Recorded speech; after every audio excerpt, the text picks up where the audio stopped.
Assalamualaikum warahmatullahi wabarakatuh.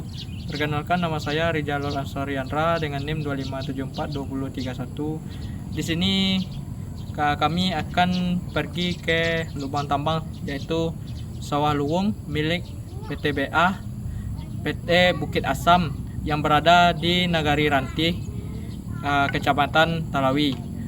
Di sini kami ingin memperkenalkan lebih dalam tentang lubang tambang Sawah Luwung, yaitu dengan judul studi komparatif.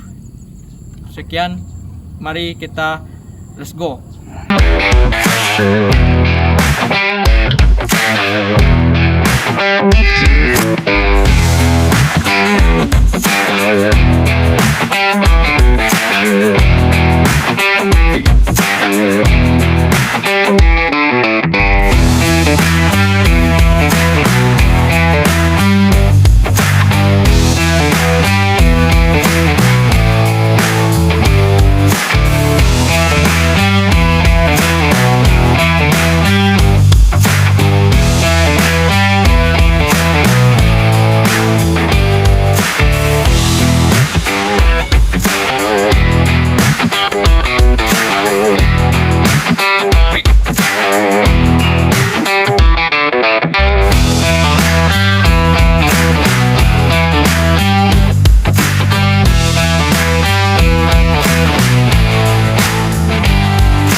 Sesampainya kami di kawasan tambang dalam milik PT Bukit Asam, kami pun disambut oleh instruktur yang hebat dan profesional.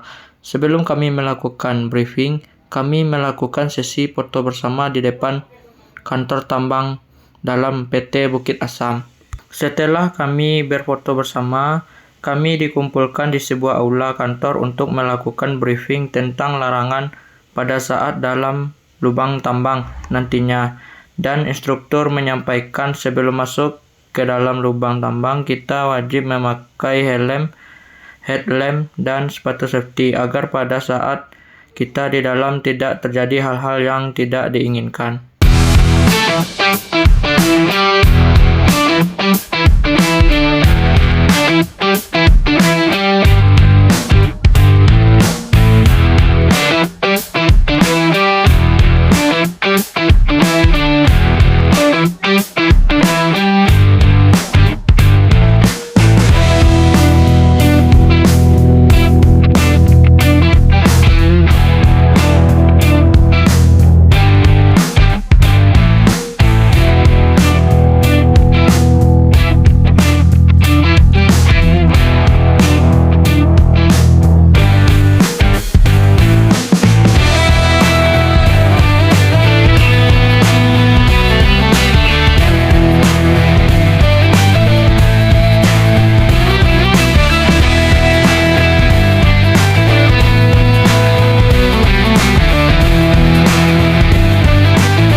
Kita harus mempunyai minimal dua mulut tambang yang link. Jadi kita di sini ada dua jenis penyangga, ada penyangga aktif, ada penyangga pasif.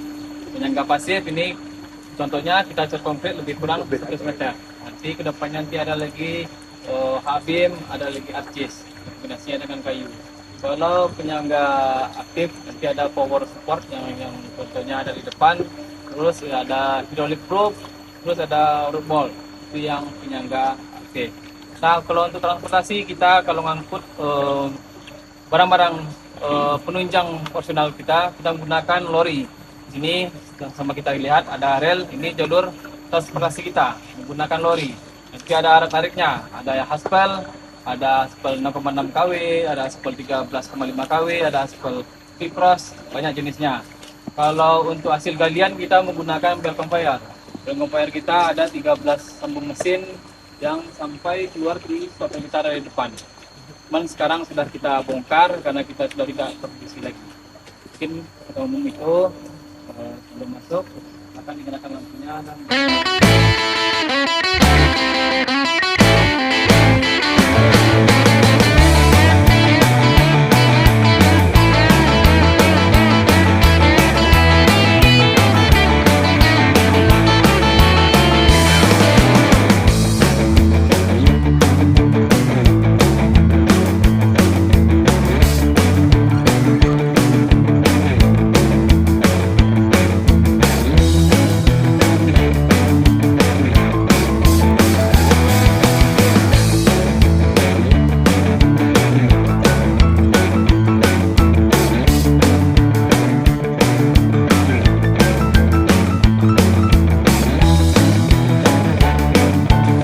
ini kopling, ini rem.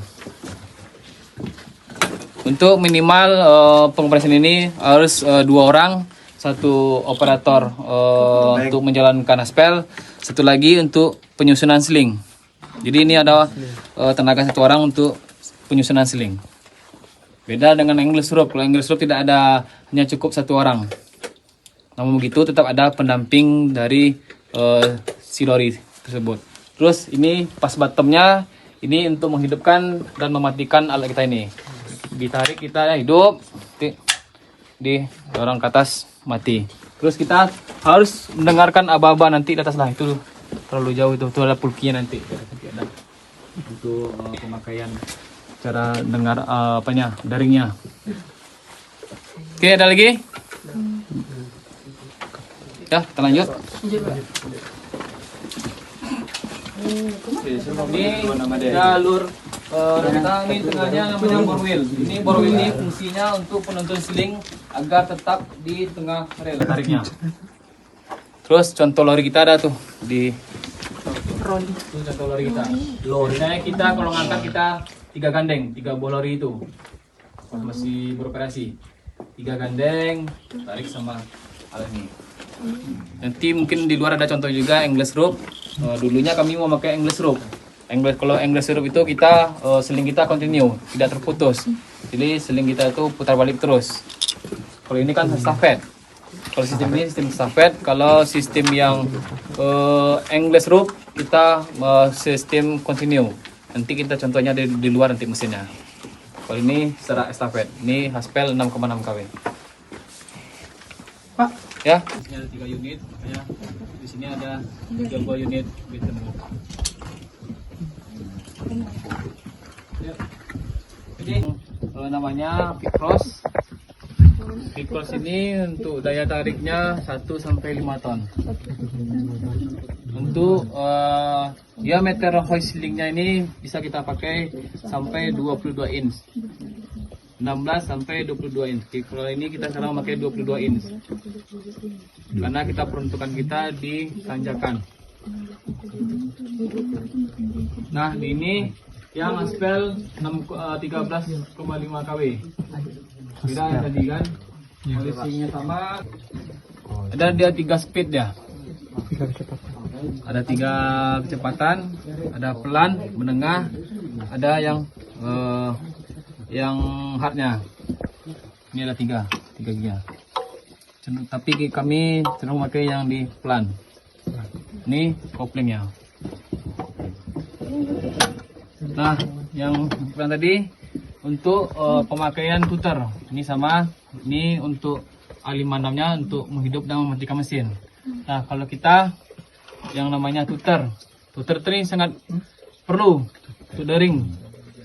Nah, jadi untuk sebagai informasi antara si operator dengan si pengiring lori, karena si operator nggak tahu kalau lori ini nggak bakal tahu dia bahasa lori ini jatuh atau keluar dari jalur, nggak akan terasa, nggak akan tahu tanpa diberi aba-aba oleh si pengiring operator.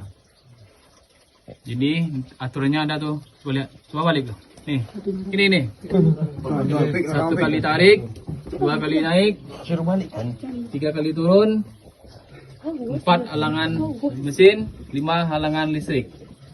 Ini bel ini sejalur lori yang untuk mesin ini apa semua link semua ini bunyi. Jadi di bawah dihidupkan, di sini nyala, di sini kita hidupkan, di bawah nyala. Oke.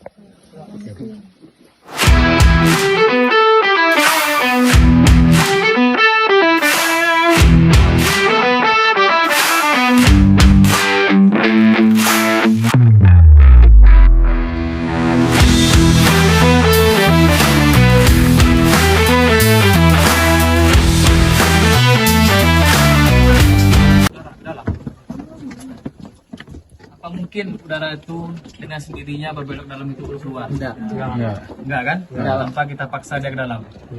Kalau sudah 10 meter ke depan kita harus menambah extra fan di belakang lagi. Sistemnya di forcing lagi, dihembus.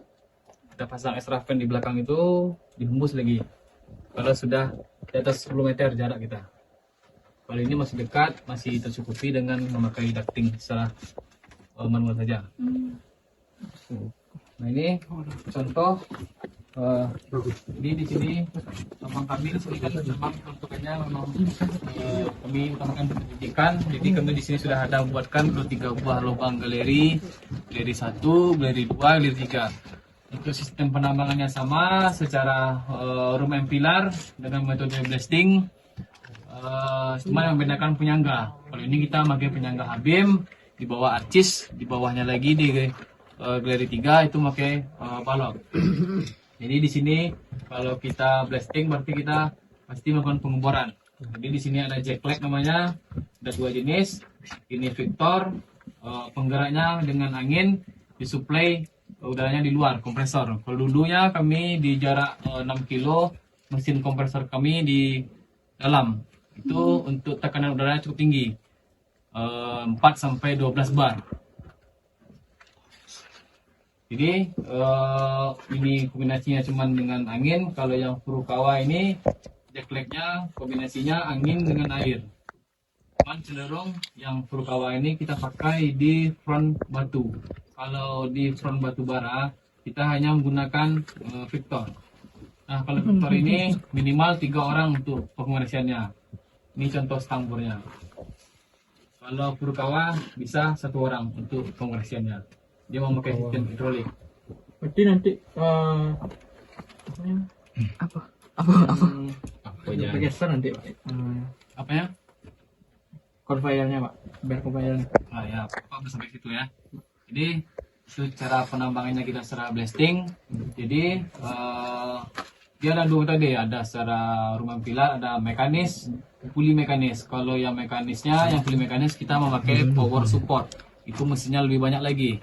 Ada namanya AFC, ada Shirel, ada PR power supportnya banyak, ada penunjangnya. Kalau ini kita memakai secara mekanis menggunakan metode roman pilar secara blasting. Nah, batu bara ini setelah kita blasting, numpuk, kita angkut dengan chain scraper.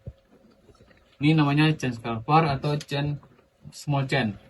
Small chain ini penggeraknya ada motor listrik, ada 3 bagian, motor listrik, fluid coupling, terus transmisi. Jadi penggeraknya listrik semua di sini. Nah, ini couplingnya, ini komputernya, coupling, ini transmisi. Ini jaraknya maksimalnya ini 35 meter. Jadi ini sambung terus. Itu contoh rantainya, terus di belakang tuh talangannya. Sambung terus. Sampai 35 meter sudah maksimal, kita bongkar, ini mundur, kita pasang bel conveyor lagi. Ini selalu di belakang, di depannya bel conveyor. Dulu kami ada 13 mesin conveyor, ada PTG, ada Meko, ada yang single transmisi, ada yang double transmisi. Ya, mesin dulu. Oke, silakan yang ingin bertanya. Cukup? Cukup. Cukup, Pak? Oke, kita lanjut.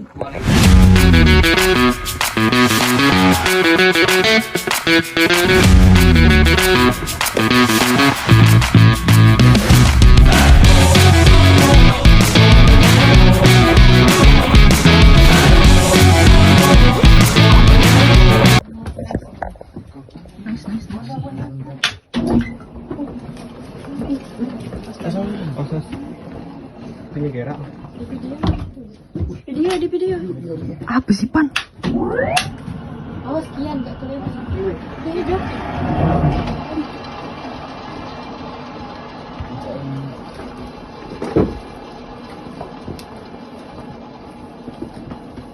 Ini andal tarik.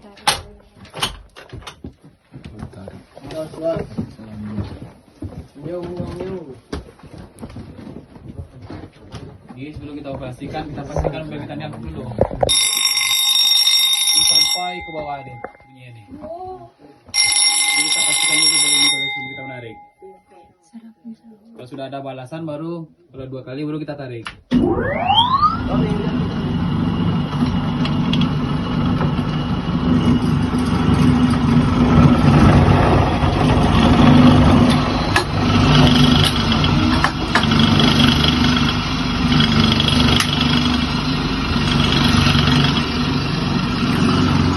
Oke.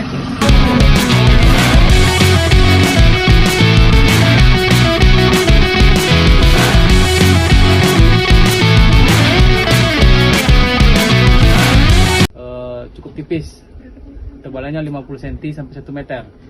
Jadi sedangkan untuk penyangga kita ini rata-ratanya 4,4 lebar, tinggi 2,8. Kali ini kita tambang. Kalau untuk SIM C, untuk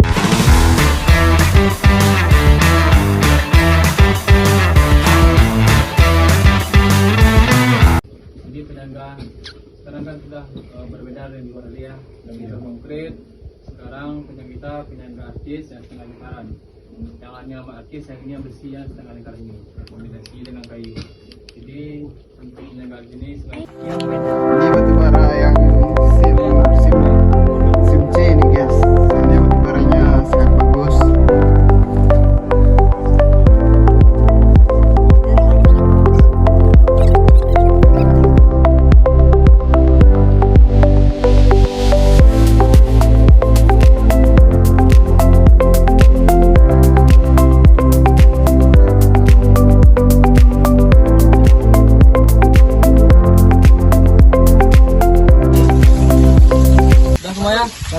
Ya, kumpul dulu sini.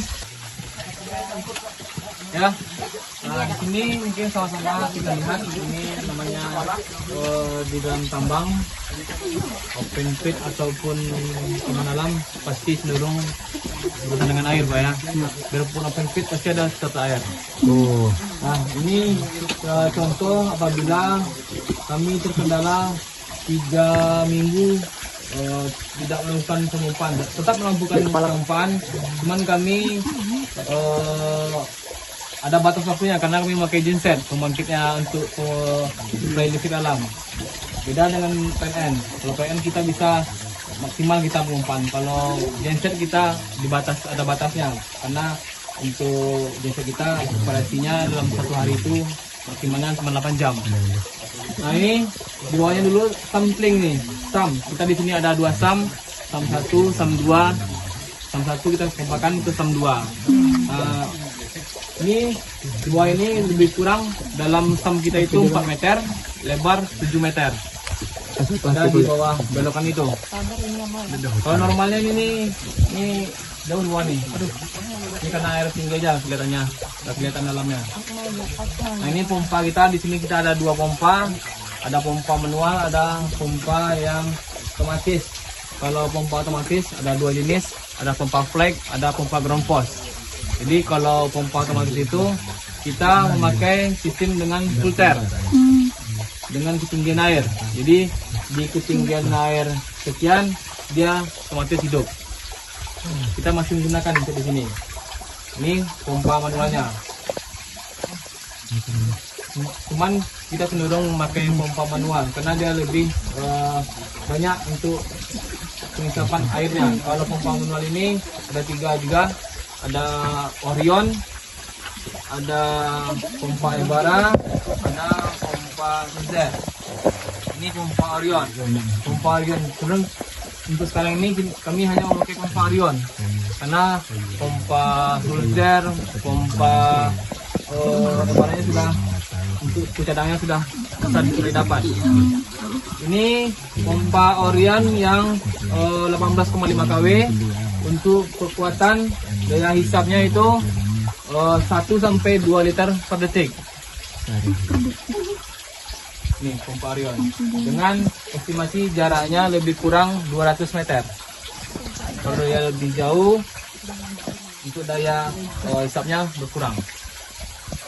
Nah kalau yang pompa flag untuk penampang pipa kalau pompa Orion kita pakai pipa 4 inci. Kalau yang pompa flag kita memakai yang 2 inci yang di bawah ini. Ini jalur pipa flag kita otomatis. Ini yang Orion.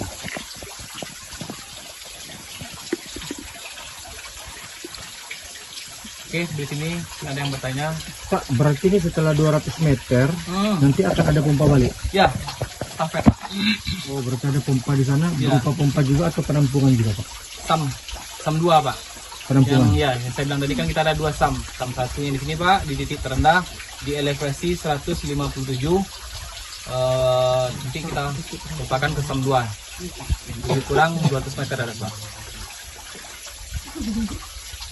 Ini ada 2 jenis pompa juga, ada pompa lumpur, ada pompa khusus air. Kalau yang lumpur kami memakai pompa Ibara. Itu yang sekarang kita pakai karena sekarang airnya jernih, Pak. Karena kita tidak operasi lagi. Kalau operasi airnya perlu banyak butir-butiran batu bara. Sehingga menyebabkan menjadi lumpur. Makanya kita memakai pompa Ibara. Kalau saat ini berupa air jernih yang bersih yang kita bawa. Memang gitu, tetap namanya air tambang mesti limbah. Tetap kita olah. Nanti kita olah dari sam 1, sam 2, sam 2 kita pompakan ke residimen pond. Residimen pond itu tahapan awal kita untuk pengolahan air tambang dengan metode pemberian ke potohor. Nanti di tahu berapa pH air normal yang bisa kita gunakan? 7. Jadi apabila pH air kita masih di bawah 7, kita olah lagi. Kita alihkan lagi ke settling pond yang ada di depan di tempat kantor di danau. Nah, kalau itu metodenya tidak menggunakan potohor lagi, kita hanya menambahkan sumber air jernih. Kita masukkan ke mata air. Jadi dicampur yang awal kita menggunakan ke potohor. Cuman sama ini dengan ke potohor sudah bisa mencapai 7 pH-nya. Berarti Dan juga air warna sekat-sekatnya dia. Ya, silakan. berarti airnya tuh dicampur, Pak, air di dalamnya sama air mata air gitu, Pak. Kalau yang di settling pond ya, dia ada residimen pond, ada settling pond.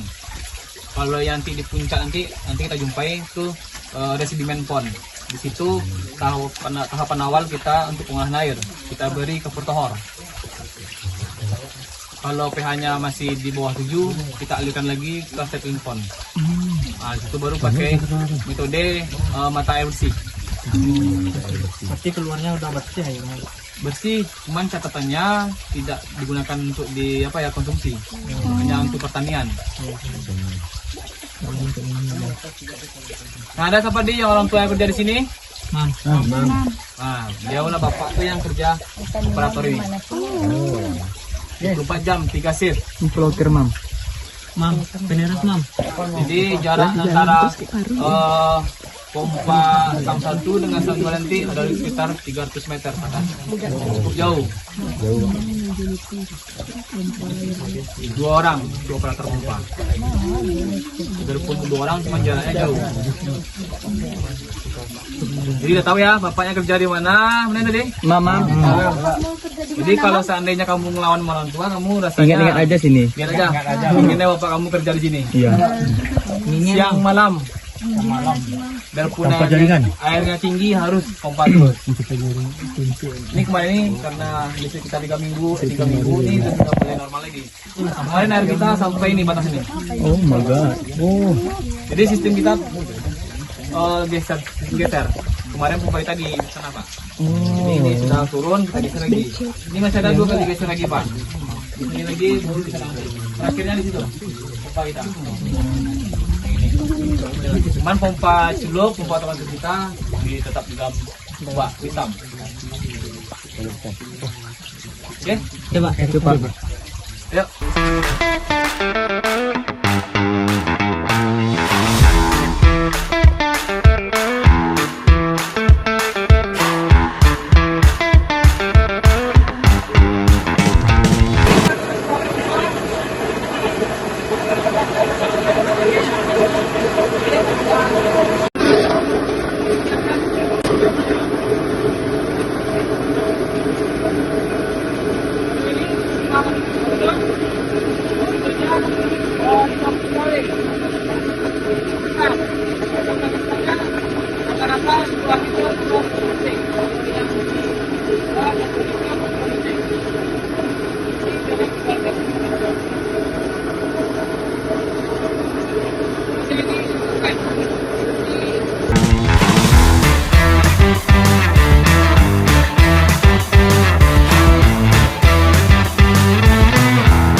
Sudah dari lubang. Sudah sampai di ujung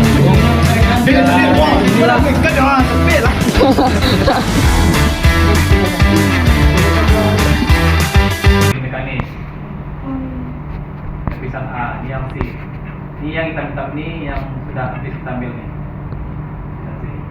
Reaksi itu yang baru bara. Ini yang tebal yang 4 meter sampai 16 meter nih. Dan tadi kita sini. Hanya ini hitam.